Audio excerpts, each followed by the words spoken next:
Welcome to Storytime with Lori. Life doesn't come with a script. Sometimes the people who leave the biggest impact on us aren't the loudest in the room.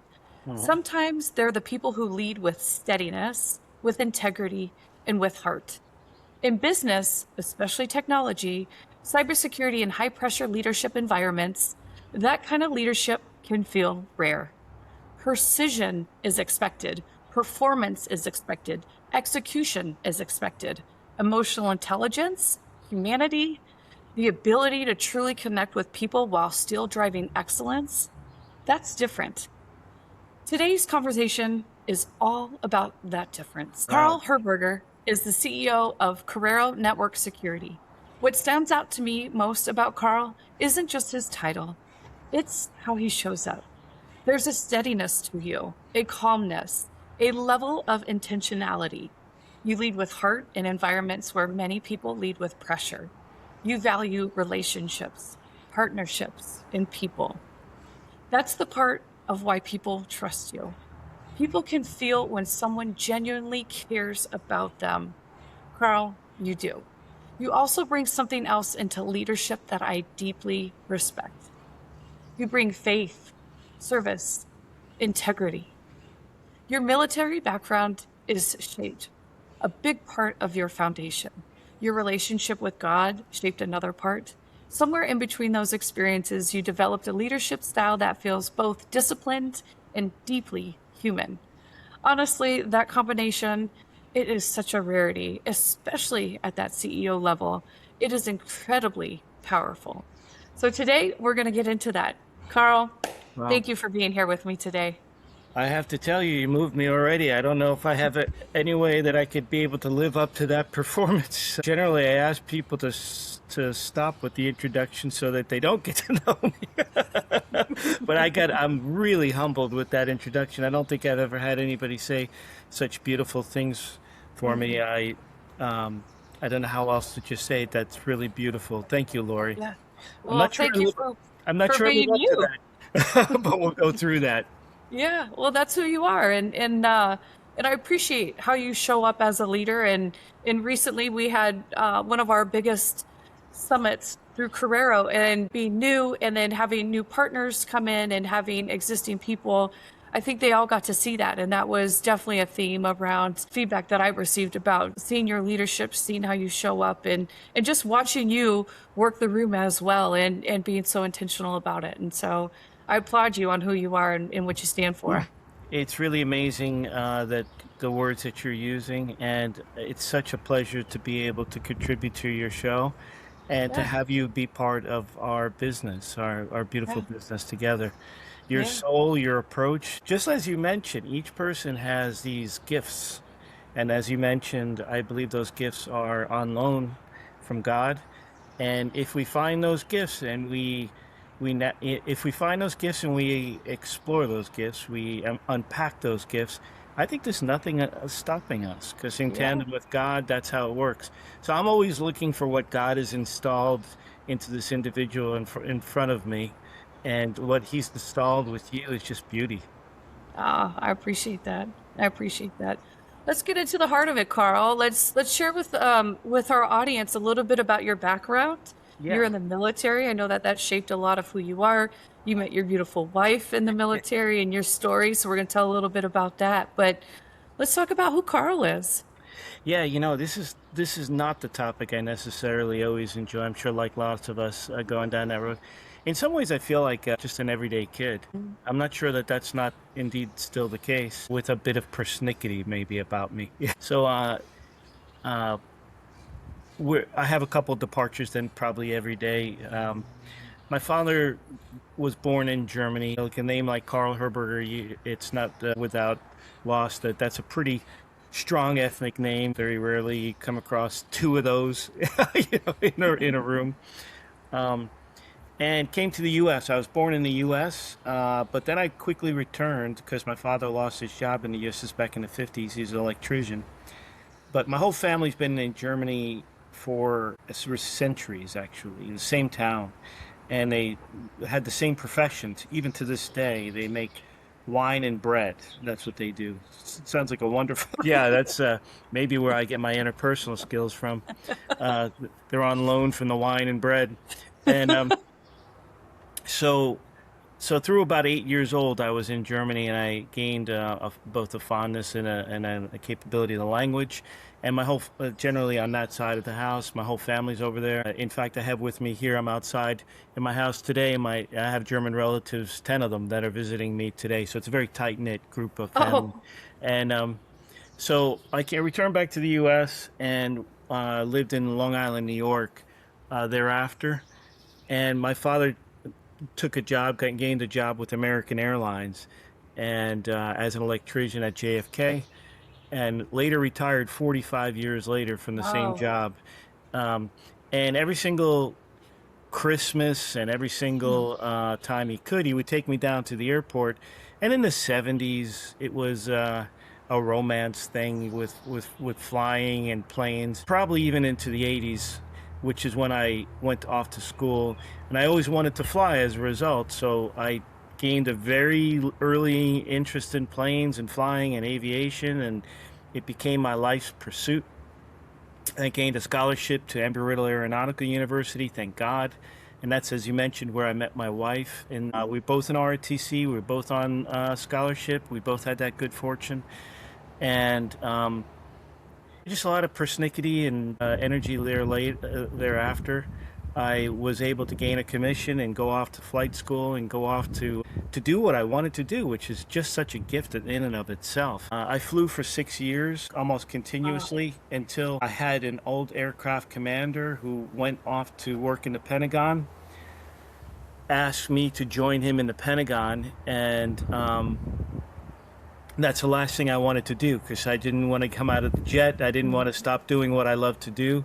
I was always underway. I was always away, and and this was probably one of the first big lessons in my life, of which life seems to be able to continuously teach one how to think. And he sent me orders.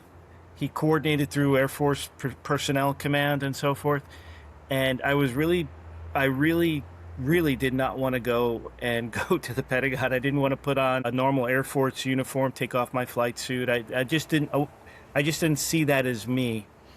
So I fought it. There's not much fighting that can be done in the military. You just kind of, No. yeah, fighting it means that you're stomping your feet and you're crossing your arms and saying, I don't want to, something like that.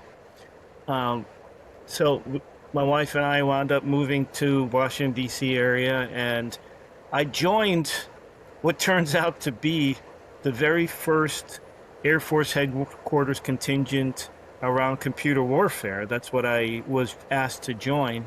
And this fellow who changed my life really saw me as one of the people that could teach these other constituents in the Pentagon who had never been to war what it meant to be the warfare side of computer warfare. Hmm.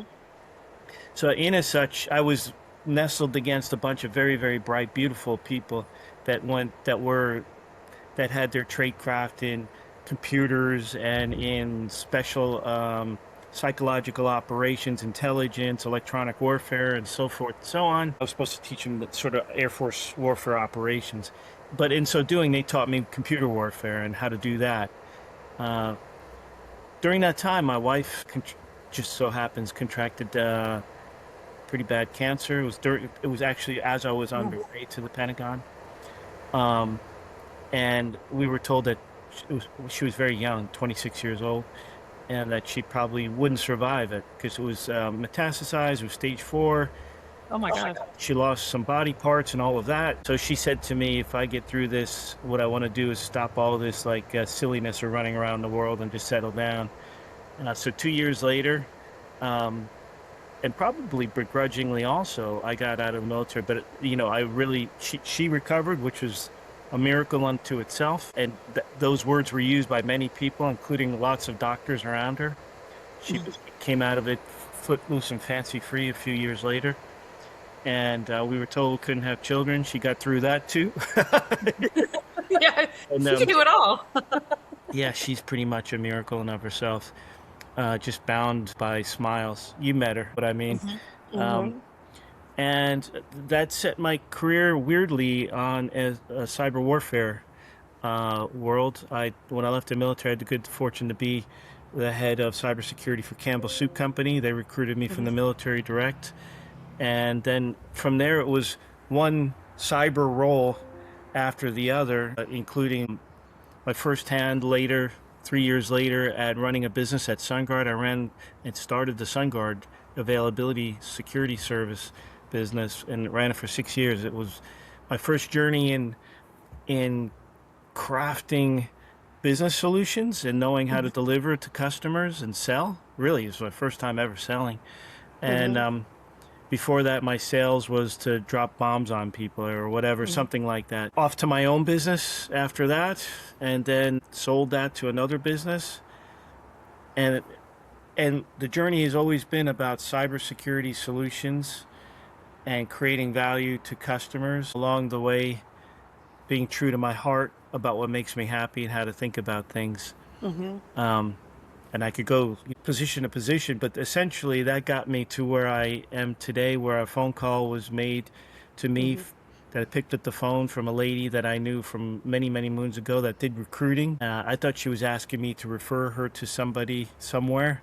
It turns out she had a job that was um, of interest to me at some point, Mm-hmm. which was the current job here. And I come to Corero because I'd also picked up a phone from a different person that was recruiting for a job at a company that I had never heard of. And today, I guess, is pretty well known. It's called Radware. And they Mm-hmm. didn't really have a security business. They had a $145 million global business, and about 2 to 3 million was kind of ascribed to security. And we had a nice journey. I was there for almost 10 years, and the security business got up to about $260 million. Wow. Yeah. Yeah. So we can talk about that journey. I like to think of it, to be honest with you, that that journey was just simply me trying to make sure I kept my ears open. And I really learned my lessons from that first time where somebody presented me a journey that I didn't want to go on. Mm-hmm. Mm-hmm. Mm-hmm. And I took that journey and I realized it was an incredibly powerful learning experience, an Mm-hmm. incredible journey. So instead of saying no, how about maybe why not? Mm-hmm. And along those ways. Now, I don't want to make it sound like I didn't control my life, but I'm not sure I controlled my life. I think God was in my life every step of the way. I would turn to him quite a few times. And I think sometimes he said to me, listen, I presented you things and you just keep turning them away. How about we work together as opposed to working against me? Mm-hmm. I would say in that journey, and truthfully, I really believe that that's the case, is that if you're really aiming for heaven, the rest of the journey is easy. If Mm-hmm. you're aiming for something small, like a title or an income or some sort of stature in life or thing in life, that's hard. I just believe if you're really aiming for where your soul goes, the rest of it's easy. Mm-hmm. We're constantly given these gifts from the universe, your Lord, God, whoever higher power you believe in. And Exactly. until you open your eyes and you fully wrap your hands around it, you're going to feel those lessons a few times. But you took a step back and you're like, okay, like that really did shift you on so many different layers. Teresa going through everything, going from outside to inside and like putting on a uniform and Yeah. just emotions that go with it. And when you also associate that with cybersecurity, I mean, we are an emotional, these are high stake rooms and you have to be swift, you have to be quick, but you're also tied in that human part. And I think that's one thing that really stands out with you. How do you balance precision with people-centered leadership? I'm, you know, I don't know that I have a tight answer for something like that. I would say that people, for me, are everything. And Mm-hmm. the mission, if you will, this is how I grew up, is everything. There's something that the Marines say. They say people first, mission second. Mm-hmm. And you would think it's the other way around. But if you put it the other way around, the mission never happens. I believe in this notion that it's people first, mission second. Mm-hmm. However, there's no mission there's no people without the mission. So it's so tight, it's so tightly correlated, but it's people first and then the mission. So in a leadership role, I think it's endemic that people know my intent, right? So that I can give them the gift of them making their own decisions based upon what they believe the best decision at hand was. In the military, we also have this concept of commander's intent is what military is designed for attrition. I mean, it's a tough way to say it, but the commander may not be there, Right. or you may not be able to talk to them, or for reasons, whatever.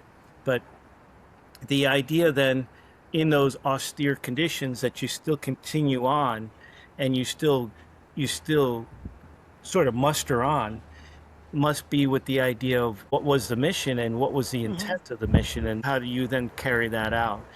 And I think when you have that concept, you have to be open and available to everybody around you, and you have to ascribe the reasons why you're making a decision, so they have strong empathy to the decision that was made at hand. They don't have to agree with it. In fact, you don't even have to agree with the decision that you make. Sometimes you're presented with 4 or 5 options, and none of them are really agreeable, right? You just sort of take the best available route based on this, that, or the other.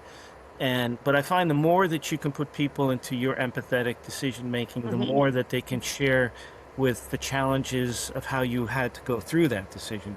I never seek for agreement. This is, I think, one of the biggest challenges we have in today's operating environment. People want agreement.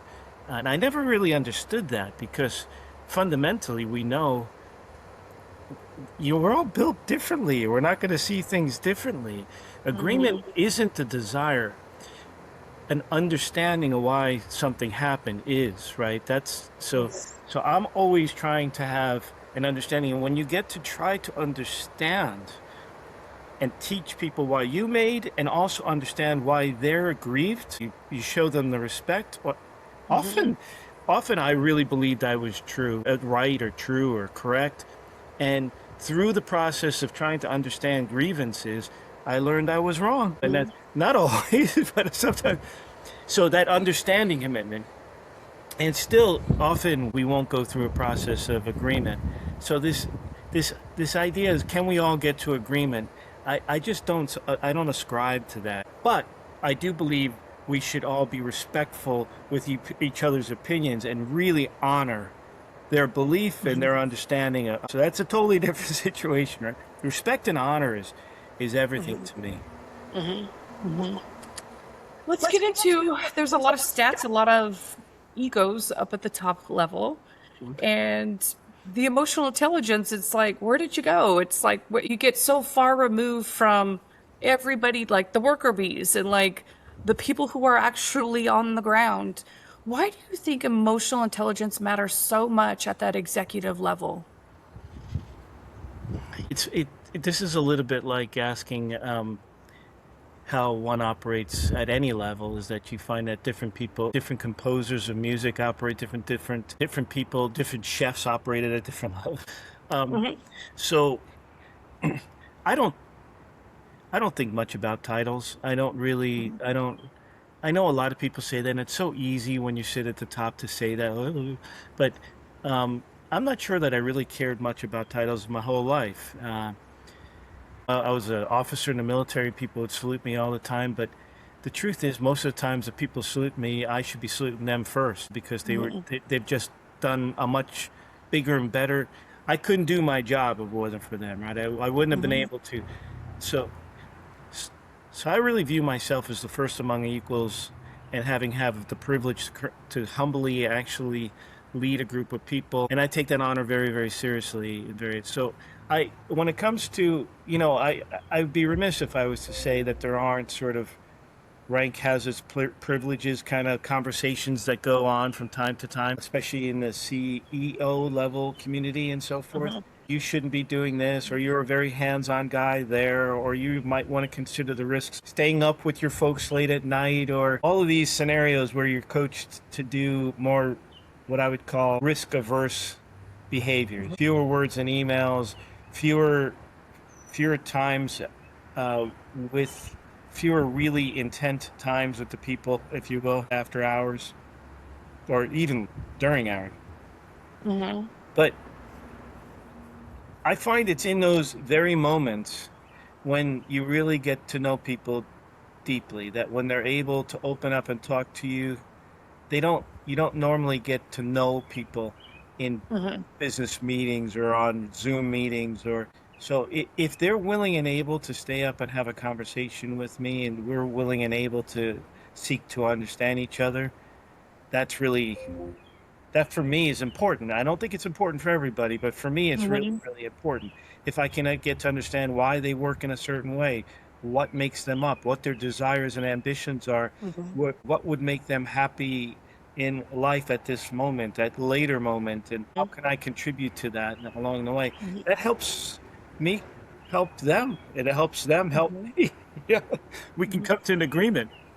Yeah. Well, I think that's so important, leading with the intent and with people, because we're in these really high stake times. You're leading a company, you've got the board to announce to, you've got the street, you've got your reputation, you've got your company, you've got a lot of lives at your fingertips.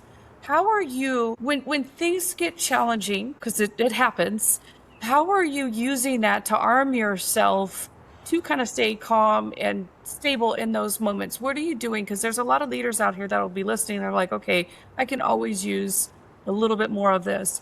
What are you doing to handle that, those emotional, at risk, at stake levels when you are experiencing those?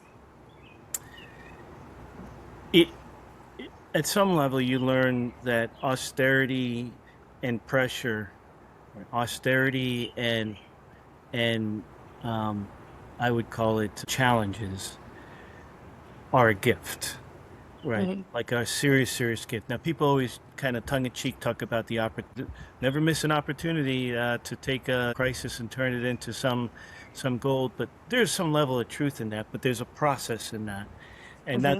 that's what I'm most after in all of it. So austerity should lead to perseverance. You Hmm. should know how to develop, like what I would say, an ability to withstand flame and temperature, an ability to absorb a lot of pain. Um, Hmm. and that comes in many different levels.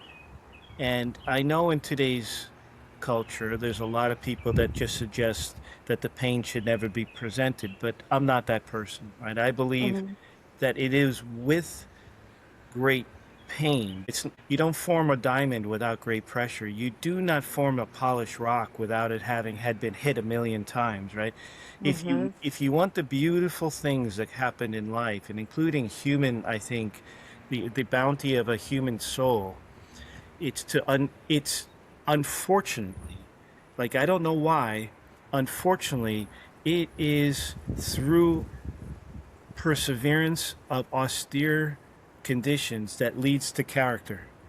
Like Hmm. I've never found somebody with great character that didn't have to deal with a significant amount of perseverance from serious, sometimes one austere condition, but often many austere conditions. So there's this, there's this process of austere conditions, perseverance, character building, and that leads to something that we consider it novel today, but I don't. It's Hmm. hope.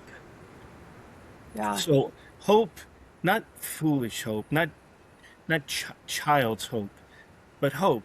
The understanding that not based upon your ego, not based upon your pride around the situation, but based upon this bounty of evidence of having gone through many austere conditions and persevered them, it led you to a character way of how to think about and how to approach and how to step and how to build upon your unique gifts. Sometimes one is hot-headed, sometimes one is not easy to ignite. You have to kind of match yourself so that how to actually get to a hopeful situation.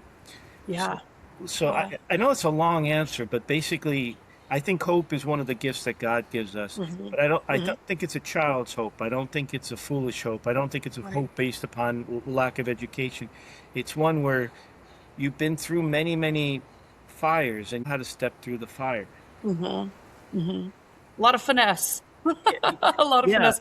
It's going back to and you people. get it, It's going back to knowing your people. and you get it wrong a lot. You know Hmm. what? Getting it wrong is part of that process, right? Hmm. You get it Hmm. wrong a lot. So what? Hmm. I, Own it, learn yeah, your mistake, and move forward. and learning how to joke and laugh Hmm. about yourself. Some of the best people in life are the ones that are Hmm. self-deprecating, not ever, Yeah. not really ever getting over-rotated about yourself. So I Yeah. think that there's a lot of burden. There's heavy yokes in the CEO communities. I think in that many carry in a burden upon themselves that they placed upon themselves for some sort of, I don't know, so some reason, and that then may paralyze them for making decisions or being effective in Hmm. certain. Hmm. And I don't mean to come off like I'm judgmental or that somehow I do it better than other folks. I certainly don't. But I'm saying that I can see from time to time, I believe one has an impairment. We talk about it. And of course, from time to time, I have an impairment, and they talk about that with me. And then you move Hmm. through those scenarios. We're all human. Hmm. I think the great part is you are also in a room full of there's trust there, there's willingness to open your mouth because you're like, okay, hey, I'm a human being too. I may be looking at this a completely different way, and you're like, okay, well, thanks for opening my eyes to that, or let's try that, or I'm a human being too. Like, we all make mistakes. Yeah. And I Yeah. think the great part is you've got an open audience that feels safe to be like, hey, I'm going to challenge you here because I don't agree with that. And here's why. And then you're like, oh, okay, well, cool. Like, let's go for it. And, but you're also stimulating all of that as well and seeing that. So, when you've got authority, it can be tough because people also associate a lot of leadership with authority, but the best leaders understand it as stewardship. And I think that is what I've noticed about you most is your ability to see these things in people. And that is really such a gift. How do you identify potential or things in people before they see it in themselves? Well, it's also my biggest fault, to be honest with you. Hmm. Um, so I would say it's easy to see if you're looking. You Hmm. know, honestly, one of the biggest things that I that you see in today's world is people looking at themselves and they only look at themselves. They only really they spend so much time with I don't, it's all inward focused, Hmm. Um, it's about me, it's about me. Let's talk more about me. Let's talk about you. And if you could turn it around and really forget about yourself and look at the other person and really explore each one of them. How do you think they do that? Why do you think they said, not in a like accusative way, not in a like gossipy way, but just like trying to figure out, what makes them tick and how do they go about that. So I think if you can develop that habit, you develop weird habits, right? And one of the biggest challenges in life is breaking the habit, eating habit or communication. Some people's habits are the way I talk is talking about other people, that kind of thing. And that's really punitive communication. So I try to break habits that are bad and I try to get into habits that are good. And I find one of the habits that are good are just trying to love other people by getting to know Hmm. them and really Hmm. think about them, putting them in my mind. I pray every day. I think I try anyway. And sometimes I pray a lot. And I pray for a lot of people. Hmm. Some days I'm like, oh my gosh, I could add you to my prayer list too. But when I pray for people, I think about them. And that thinking is such a blessing. Hmm. I go through it. So anyway, I think it's easy to understand other people if you think about them. So that's how Hmm. I think about it. I don't think it's Hmm. hard. And if it is, just ask them, talk about them, right? Like you do here on these Yeah. shows. Say, hey, I noticed you said this, or I noticed you do this. I noticed that you don't participate in that. Can you talk to me about it? They'll open up like a Hmm. book and they'll talk to Hmm. you. Often, all Hmm. they want to do is be fielding questions like that. what was your favorite part of the day? Like, open up. So I think it's easy, but you have to be able to get out of yourself. The second Yeah. piece, the second piece of it is, it's my job.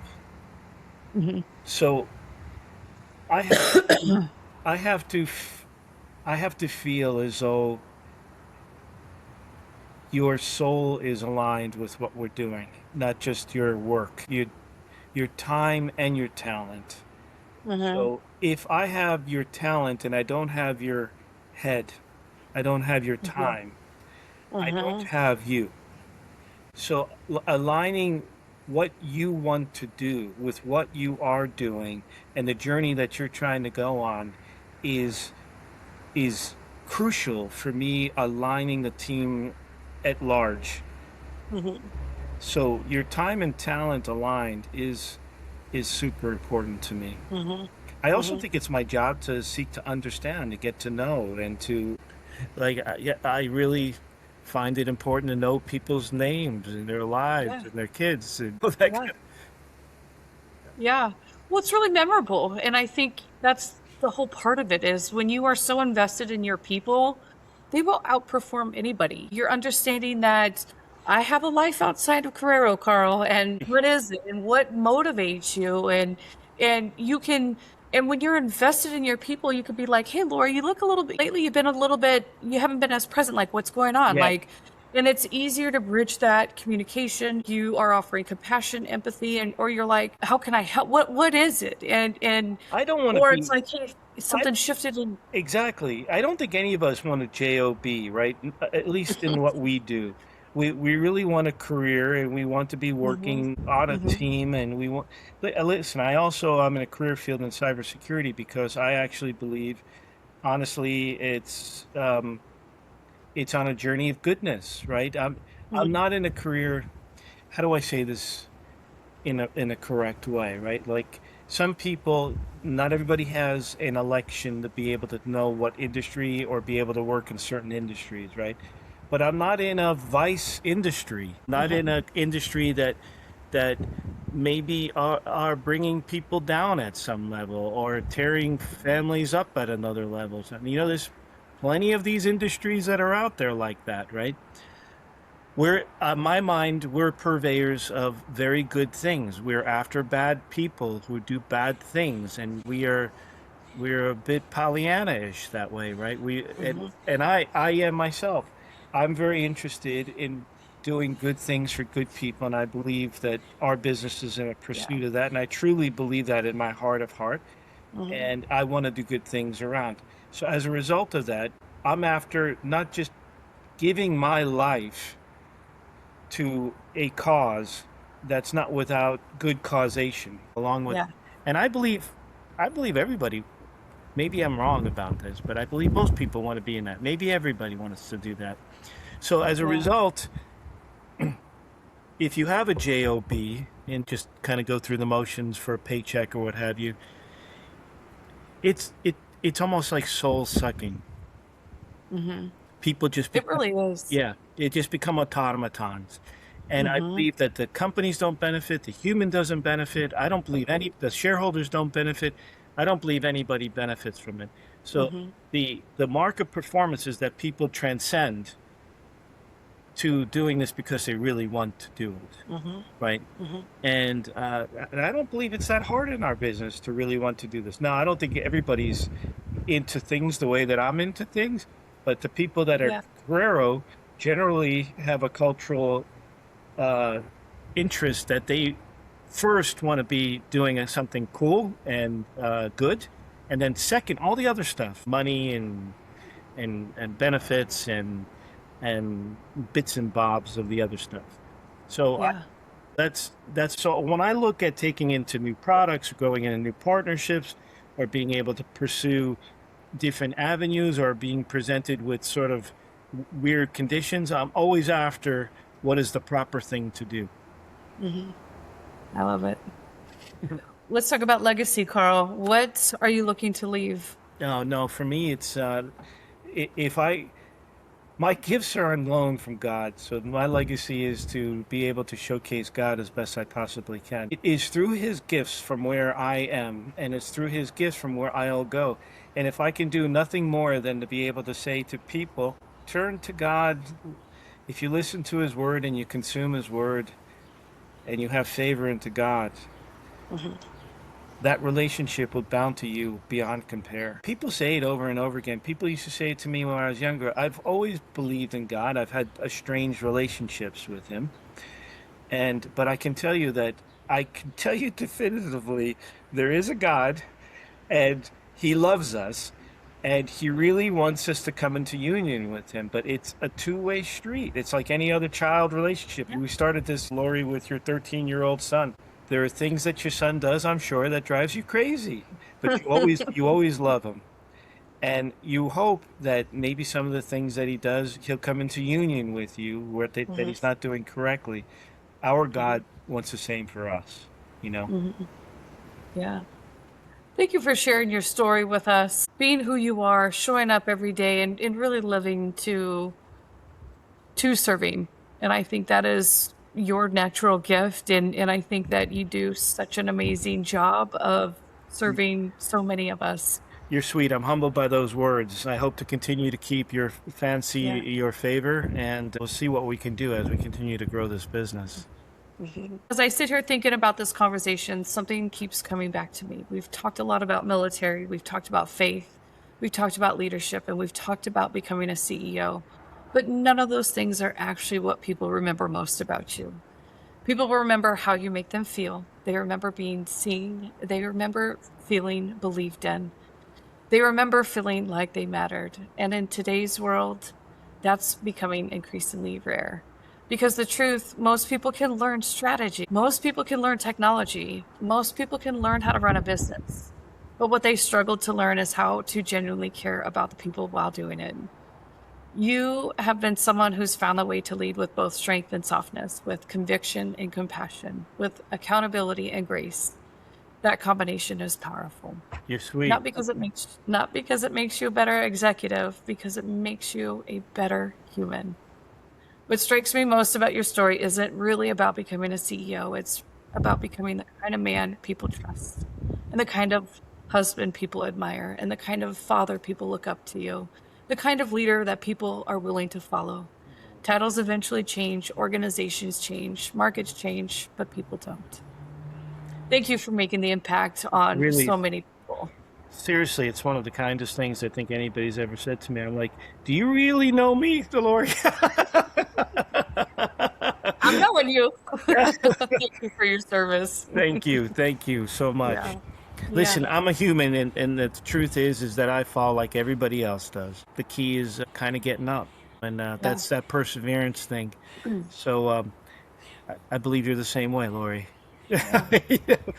The Lord has blessed us with these big, impactful hearts and meaningful hearts. And it's for us to amplify our strengths and also recognize that is also kryptonite for us too. So it's also protecting the gifts that we were given and showing up on in really significant ways. It's true. It's true. It's true. Yeah.